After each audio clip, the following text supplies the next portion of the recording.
Assalomu alaykum, hurmatli tomoshabinlar. Bugun men sizlarga juda muhim mavzuni tushuntirib beraman. 1 avgustdan pensiyalar yana oshirilishi, ikkinchi indeksatsiya masalasi, kimga qancha ta'sir qilishi, kimlar bundan bevosita foyda ko'rishi va kimlar hujjatlarini tekshirtirib qo'yishi kerakligi haqida gaplashamiz.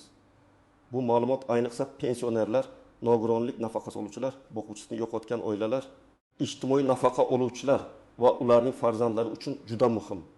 Men bu videoda oddiy tilda raqamlar bilan hayotiy misollar orqali tushuntiraman. Chunki ko'pchilik pensiya oshadi degan xabarni eshitadi.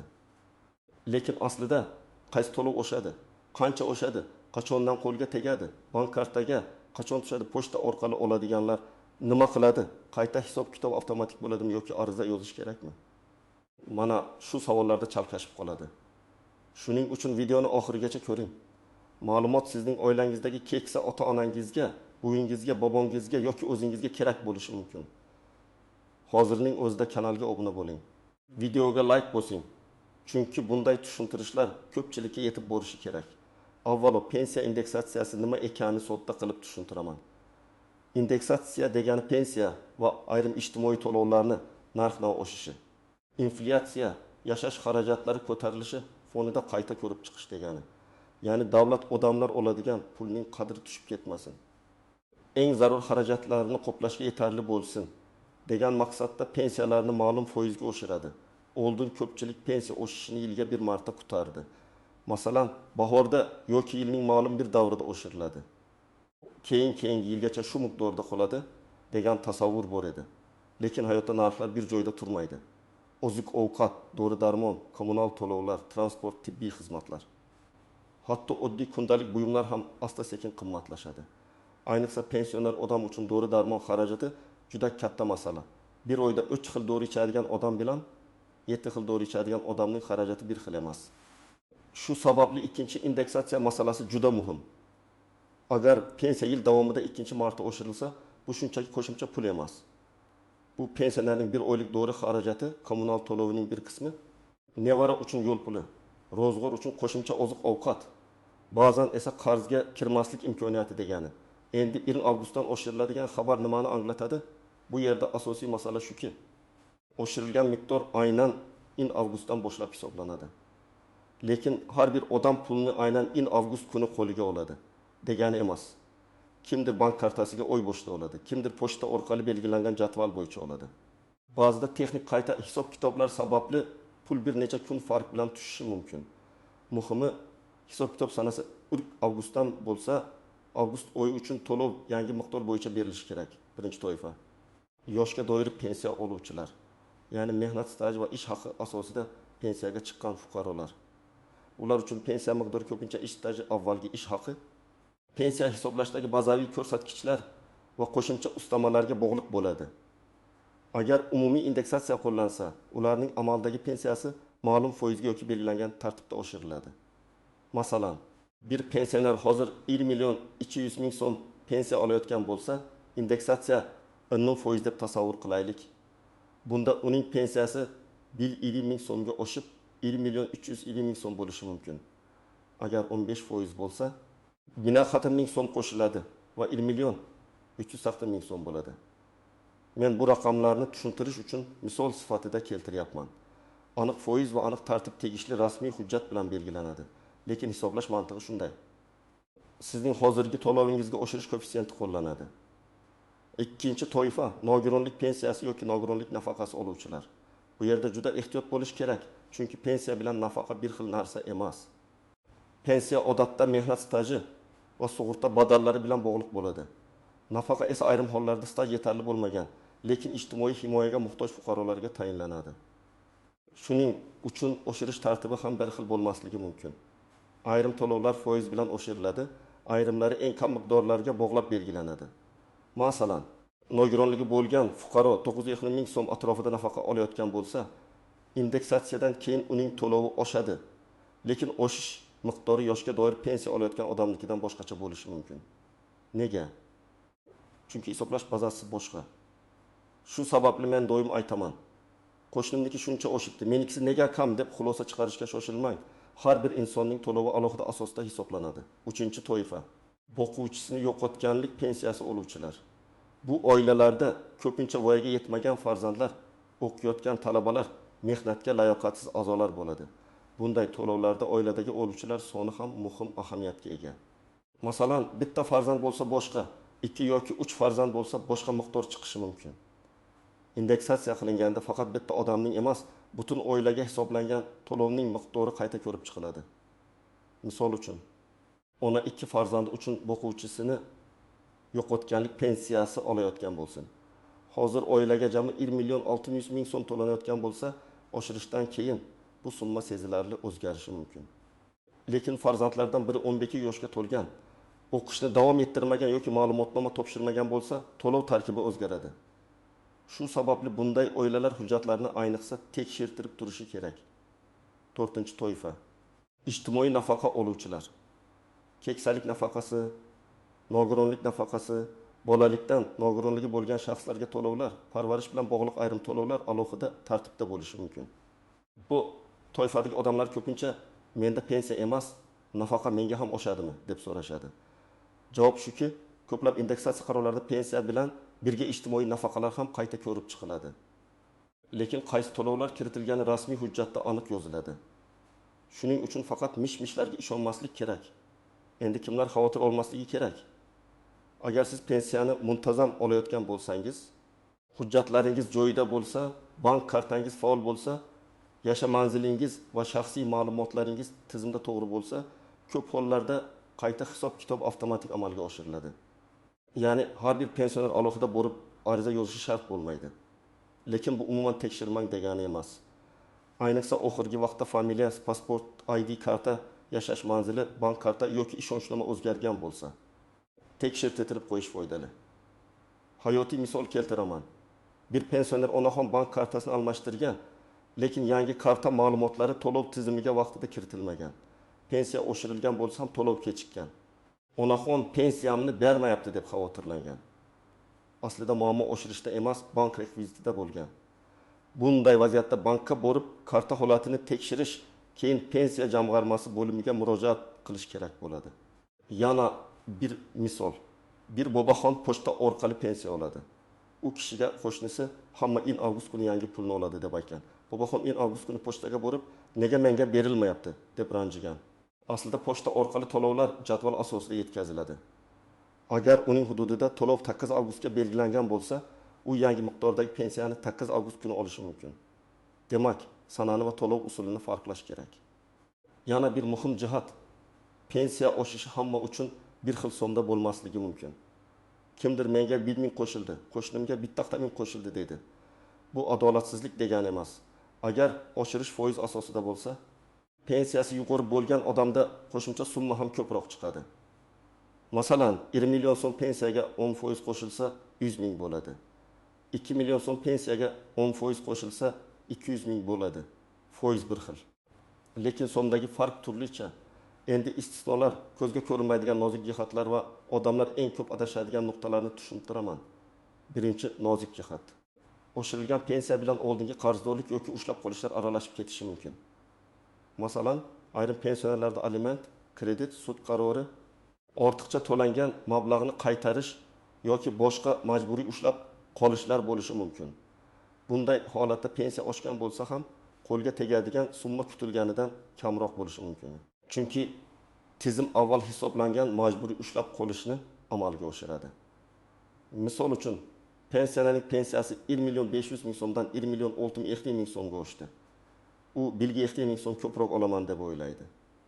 Lekin unda har oy 200 ming so'm kredit bo'yicha avtomatik yechim bo'lsa, kartaga tushgan summa boshqa ko'rinadi. Shuning uchun bank ilovasida yoki bank bo'limida yechimlarni tekshirib ko'rish kerak. Ikkinchi nozik jihat. Yangi tayinlangan pensiyalar. Agar fuqaro pensiyaga yaqinda chiqqan bo'lsa, uning pensiyasi qaysi sana bo'yicha tayinlangani muhim. Masalan, pensiya 25 iyulda tayinlangan yoki 5 avgustda tayinlanganmi? Hujjatlar qachon yakunlangan? To'lov qaysi oyning qaysi qismiga hisoblangan? Bular hammasi natijaga ta'sir qiladi. Ba'zan odam birinchi to'lovda to'liq oy emas, faqat ma'lum kunlar uchun pul oladi. Keyingi oy esa to'liq miqdor ko'rinadi.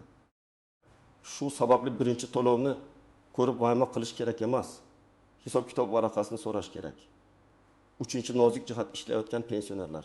Ko'pchilik ishlayotgan pensionerga o'xshaydimi deb so'raydi. Amaldagi tartibda ishlayotgan pensionerlar ham pensiya oluvchi hisoblanadi. Lekin ayrim qo'shimcha imtiyozlar, qayta hisoblashlar yoki ustamalar bo'yicha alohida shartlar bo'lishi mumkin. Agar siz pensiyada bo'lib ishlayotgan bo'lsangiz, ish joyingizdagi rasmiy ma'lumotlar, mehnat shartnomasi, ish haqi va sug'urta davrlari keyingi qayta hisoblashlarda ahamiyatli bo'lishi mumkin. Masalan, odam pensiyaga chiqqandan keyin ham 30 yil ishladi. U keyin mening pensiyam qayta hisoblanadimi deb so'raydi. Bu indeksatsiyadan alohida masala. Indeksatsiya umumiy oshirish bo'lsa, qayta hisoblash shaxsning qo'shimcha ish staji yoki ma'lumotlari asosida amalga oshiriladigan jarayon bo'lishi mumkin. Bularni aralashtirib yubormaslik kerak. 4-nozik jihat ustamalar. Ayrim pensionerlarda asosiy pensiyadan tashqari ustamalar bo'ladi. Masalan, ayrim faxriylar, urush qatnashchilari, mehnat faxriylari, alohida toifadagi nogironligi bo'lgan shaxslar, parvarishga muhtojlar, yolg'iz keksalar bo'yicha qo'shimcha to'lovlar bo'lishi mumkin. Indeksatsiya hamma qismlarga bir xil qo'llanadimi yoki faqat asosiy qismga qo'llanadimi? Bu rasmiy qarorda qanday yozilganiga bog'liq. Shu sababli pensioner umumiy summani emas, tarkibini ham bilishi kerak. 5-nozik jihat minimal pensiya va eng kam to'lovlar. Ba'zi fuqarolarning pensiyasi juda past bo'lishi mumkin. Lekin qonunchilikda minimal miqdor belgilangan bo'lsa, ular shu chegaradan kam olmasligi kerak. Indeksatsiya paytida eng kam pensiya miqdori ham oshirilsa, aynan past pensiya oluvchilar uchun bu juda muhim bo'ladi. Chunki ularning oshishi faqat foiz hisobidan emas, minimal chegaraning ko'tarilishi hisobidan ham bo'lishi mumkin. Masalan, fuqaroning hisoblangan pensiyasi 700 ming so'm chiqdi. Lekin amaldagi minimal to'lov 800 ming so'm bo'lsa, unga 800 ming so'm to'lanadi. Agar minimal miqdor oshsa, uning real oladigan puli ham oshadi. Bu holatda mening stajim kam, menga oshmaydi deb o'ylash noto'g'ri. Aksincha, eng kam miqdorlar oshganda past to'lov oluvchilar uchun sezilarli farq bo'lishi mumkin. 6-nozik jihat hujjatdagi xatolar. Pensiya tizimida ism, familiya, tug'ilgan sana, ish staji, arxiv ma'lumotlari, ish haqi davri, bolalar soni, nogironlik guruhi, o'quvchisini yo'qotganlik bo'yicha oila a'zolari kabi ma'lumotlar juda muhim. Birgina harf xatosi, eski pasport raqami. Noto'g'ri sana yoki tizimga kiritilmagan ma'lumot to'lovni kechiktirishi yoki noto'g'ri hisoblanishiga sabab bo'lishi mumkin. Men amaliyotda shunday holatlarni ko'p ko'rganman. Odam 30 yil ishlagan. Lekin bir korxonadagi 5 yillik ish staji arxidan tasdiqlanmagan. Natijada pensiya kamroq chiqqan. Keyin arxiv ma'lumotnomasi topilgach, pensiya qayta hisoblangan. Demak, indeksatsiya muhim. Lekin asl pensiya bazasi to'g'ri hisoblanganmi? Bu undan ham muhim bo'lishi mumkin. 7-nozik jihat. Chet elga vaqtincha ketgan pensionerlar yoki boshqa hududga ko'chganlar. Agar pensioner yashash joyini o'zgartirgan bo'lsa, doimiy ro'yxat, vaqtincha ro'yxat, to'lovni qayerdan olishi, bank kartasi faoliyati kabi masalalarni aniqlashtirish kerak. Ba'zan odam bir viloyatdan boshqa viloyatga ko'chadi, lekin hujjatlari eski manzilda qoladi. To'lov davom etadi. Lekin muammo yuzaga kelganda murojaat qilish qiyinlashadi. Birinchi qadam, o'zingiz oladigan to'lov turini aniqlang. Siz yoshga doir pensiya olasizmi, nogironlik pensiyasimi, nogironlik nafaqasimi? O'quvchisini yo'qotganlik pensiyasimi yoki boshqa ijtimoiy nafaqami? Bu savolga aniq javob bo'lmasa, oshirishni ham to'g'ri tushunib bo'lmaydi. To'lov nomini pensiya jamg'armasi bo'limidan, bankdagi to'lov izohidan yoki shaxsiy hujjatlaringizdan aniqlash mumkin. Ikkinchi qadam, hozirgi pensiya miqdoringizni yozib qo'ying. Masalan, iyul oyida kartangizga qancha tushdi yoki pochtadan qancha oldingiz? Buni aniq raqam bilan yozing. Keyin avgustdagi to'lov bilan solishtirasiz. Faqat shuni unutmang. Bank kredit yechimi, plastik karta komissiyasi, oldingi qarzdorlik yoki boshqa ushlab qolish bo'lsa, kartaga tushgan pul bilan hisoblangan pensiya bir xil ko'rinmasligi mumkin. Shuning uchun imkon bo'lsa, hisob-kitob ma'lumotnomasini oling. 3-qadam, bank kartangizni tekshiring. Karta muddati tugamaganmi? Bloklanmaganmi? Bank ilovasida cheklov yo'qmi? SMS xabarnoma ishlayaptimi? Karta egasi ma'lumotlari to'g'rimi? Ayniqsa yoshi katta insonlar ko'pincha kartani farzandiga berib qo'yadi. PIN kodni unutadi yoki karta muddati tugaganini bilmaydi.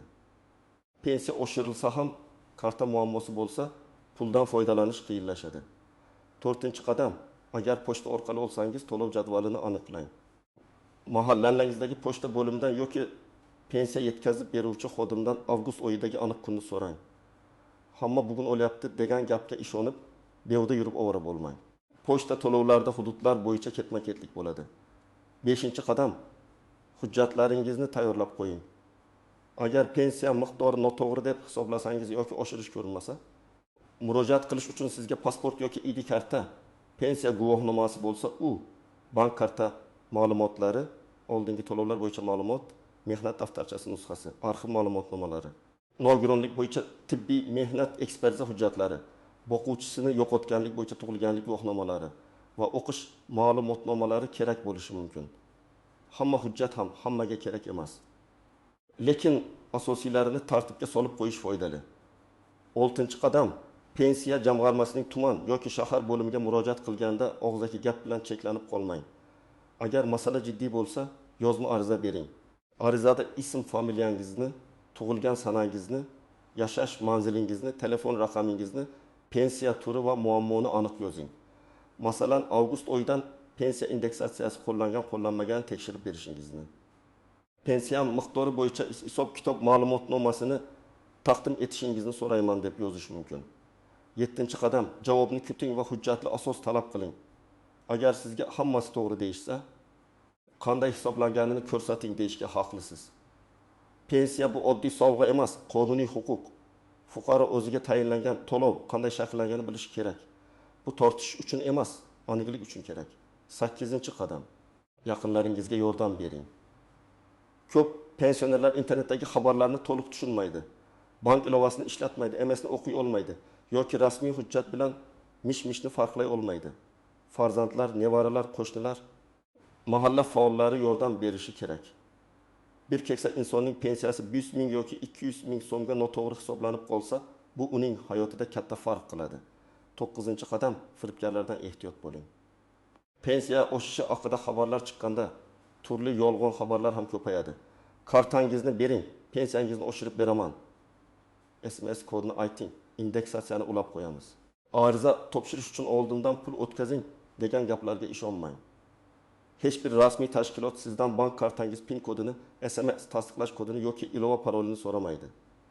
Pensiya oshirilishi rasmiy tartibda amalga oshadi. Shaxsiy karta kodlarini berish shart emas. 10-qadam rasmiy manbalarni kuzating. Prezident qarorlari, hukumat qarorlari, pensiya jamg'armasi, kambag'allikni qisqartirish va bandlik tizimidagi rasmiy axborotlar, mahalla va tuman bo'limlarining e'lonlari asosiy manba bo'lishi kerak. Telegramdagi tasdiqlanmagan skrinshotlar, nomi noma'lum kanallar, aniq manbadan degan gaplar bilan tarqalgan xabarlarga darrov ishonmang. Endi yana bir amaliy misolni ko'rib chiqamiz. Faraz qilaylik, Rahima opa 68 yoshda 1 million 100 ming so'm pensiya oladi. U dori darmon uchun oyiga 2 ming so'm, kommunal to'lovlarga 1 ming so'm, oziq ovqatga 5 ming so'm atrofida sarflaydi. Agar pensiyasi 1 ming so'mga oshsa, bu uning uchun kichik ko'rinishi mumkin. Lekin amalda bir oyga yetadigan qon bosimi dorisi yoki elektr gaz to'lovining katta qismi qoplanadi. Shuning uchun indeksatsiyani baribir kam deb mensimaslik kerak. Har bir qo'shimcha summa oila byudjetida o'z o'rniga ega. Yana bir misol. Akmal aka ishlayotgan pensioner. U pensiyasini ham oladi, kichik ish haqi ham bor. Avgustda pensiya oshishini eshitib, men ishlayman, menga tegmaydi deb o'yladi. Lekin umumiy indeksatsiya pensiya oluvchilarga qo'llansa, u ham oshirilgan pensiyani olishi mumkin. Biroq u pensiyasini qo'shimcha ish staji asosida qayta hisoblatmoqchi bo'lsa, bu alohida tartibda ko'riladi. Akmal aka ikkita masalani ajratish kerak. Biri umumiy oshirish, ikkinchisi shaxsiy qayta hisoblash, yana bir vaziyat. Dilnoza ismli ona boquvchisini yo'qotganlik pensiyasini 2 farzandi uchun oladi. Katta farzandi kollej yoki oliygohda o'qiyotgan bo'lsa, o'qish ma'lumotnomasini vaqtida topshirish muhim. Agar tizimda farzand o'qiyotgani tasdiqlanmasa, to'lov kamayishi yoki to'xtashi mumkin. Keyin hujjat topshirilgach qayta tiklanadi, lekin bu orada oila qiynalib qoladi. Shuning uchun boquvchisini yo'qotgan oilalar ayniqsa hujjat muddatlariga e'tibor berishi kerak. Yana bitta muhim savol. Oshirilgan pensiya orqaga qaytarib to'lanadimi? Agar rasmiy qarorda oshirish 1 avgustdan deb belgilangan bo'lsa, lekin texnik sabab bilan sizga yangi miqdor kechroq tushsa, odatda farq keyingi to'lovda qo'shib berilishi kerak. Masalan, Avgustda eski miqdor tushib qolib, sentyabrda qayta hisob qilinsa, avgust farqi ham hisoblanishi mumkin. Lekin buning uchun sababni aniqlash kerak. Agar kechikish hujjat yetishmasligi, bank karta muammosi yoki shaxsiy ma'lumot xatosi tufayli bo'lsa, avval shu muammo bartaraf qilinadi. Yana bir savol, hamma pensionerlar albatta bir xil kunda xabar oladimi? Yo'q. Kimdir SMS oladi, kimdir bank ilovasida ko'radi, kimdir pochtachi orqali biladi, kimdir pensiya jamg'armasiga borganda biladi. Shuning uchun SMS kelmasa ham bu sizga o'xshamagan degani emas. Aksincha SMS kelsa ham aniq summani bank ko'chirmasi yoki rasmiy ma'lumot orqali tekshirish kerak. Men pensionerlarga yana shuni maslahat beraman. Har oy pensiya tushgan kunni va summani kichik daftar yoki telefoningizga yozib boring. Masalan, iyul 1 million 2 ming, avgust 1 million 390 ming, sentyabr 1 million 390 ming. Shunda siz o'zgarishni ko'rasiz. Xatoni tez payqaysiz. Ayniqsa oilada keksa insonning moliyaviy ishlarini farzandlar yuritsa, shaffoflik bo'lishi uchun bunday yozuv juda foydali. Agar siz pensiyangiz kam hisoblangan deb o'ylasangiz, darrov janjal qilishga yoki turli joylarga shikoyat yozishga shoshilmang. Avval hisob-kitob ma'lumotini oling. Qaysi staj kiritilgan, qaysi davr ish haqi olingan, qanday ustamalar bor, qanday ushlab qolishlar bor, bularni bilib oling. Keyin aniq xato topsangiz, yozma ariza bilan qayta ko'rib chiqishni so'rang. Agar javob qoniqtirmasa, yuqori turuvchi tashkilotga yoki qonuniy tartibda murojaat qilish mumkin. Bu yerda yana bir psixologik jihat bor. Pensiona odam ko'pincha men bormay qo'ya qolay, baribir hech narsa o'zgarmaydi deb o'ylaydi. Men bunday fikrga qo'shilmayman. To'g'ri, hamma masala bir kunda hal bo'lmasligi mumkin. Lekin hujjat to'g'ri bo'lsa, ariza aniq yozsa, talab qonuniy bo'lsa, natija bo'ladi. Eng muhimi og'zaki gap bilan emas, hujjat bilan ishlash kerak. Demak, 1 avgustdan pensiya va ayrim ijtimoiy to'lovlar oshirilishi haqidagi masala har bir pensioner va uning oilasi uchun juda muhim.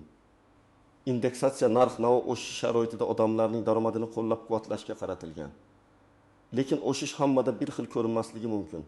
Chunki pensiya turi, miqdori, ustamalar, ushlab qolishlar, bank kartasi holati, hujjatlar va to'lov usuli natijaga ta'sir qiladi. Men sizga maslahat beraman. Avgust oyidagi to'lovingizni diqqat bilan tekshiring, iyul oyidagi summa bilan solishtiring, bank kartangiz va hujjatlaringizni tartibga keltiring. Agar tushunarsiz holat bo'lsa, pensiya jamg'armasiga yozma murojaat qiling. Eng muhimi, tasdiqlanmagan xabarlarga va firibgarlarga ishonmang. Sizningcha pensiya oshirilishi hozirgi narx-navo sharoitida yetarlimi? Sizning oilangizda pensionerlar bormi? Ularga bu oshirish sezilarli yordam beradimi? Fikringizni izohlarda yozib qoldiring. Videoga like bosing, kanalga obuna bo'ling va bu ma'lumotni ota-onangiz, qarindoshlaringiz va tanishlaringizga yuboring. Chunki bitta to'g'ri tushuntirish ko'p odamning muammosini vaqtida hal qilib berishi mumkin.